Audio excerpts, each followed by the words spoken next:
Inside a 60 Minutes interview with Steve Kroft. Tim Green, do you ever remember doing an interview quite like this? Like this one? I don't think I've ever done an interview quite like this. Okay, we're rolling. Okay. When did you first realize that there was something wrong? About 7 years ago. He's suffering from ALS, Lou Gehrig's disease. His body is starting to fail and his voice has lost its timbre.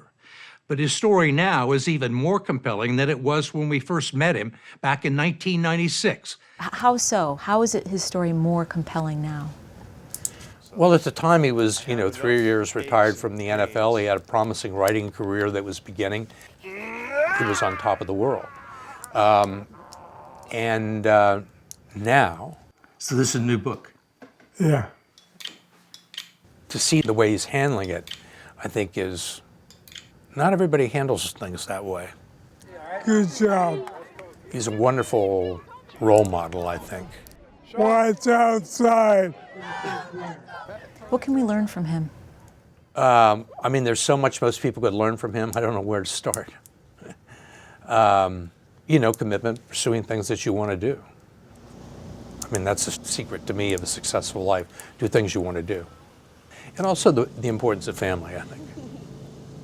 Well, we see in his interview his son by his side. Yes. If I can be with my family, if I can write books, I'm living the life that I always dreamed of. I prefer to have my hands and my voice and be strong, but I was strong for a longer time. You're still strong. Yeah. Here. I think he wanted to do this, and I think he wanted to do it while he could still speak. What do you feel like your purpose is now? I think it's the same as it was before. Be the best husband, best dad, lawyer, writer, business person I can be, and also to tackle ALS. Tackle it. Get it. My understanding is that when he was first diagnosed, he didn't want to talk about his ALS. Didn't want to talk about it with anybody, but now he is all in.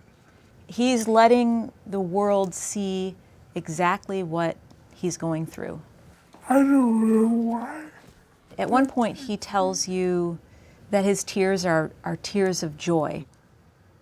It's all right.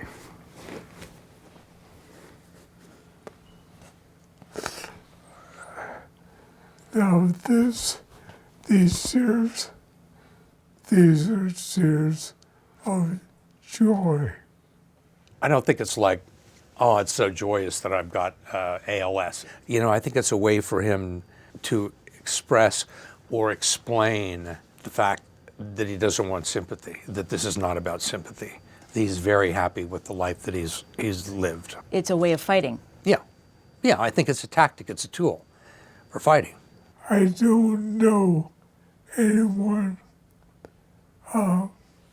more fortunate and blessed than me.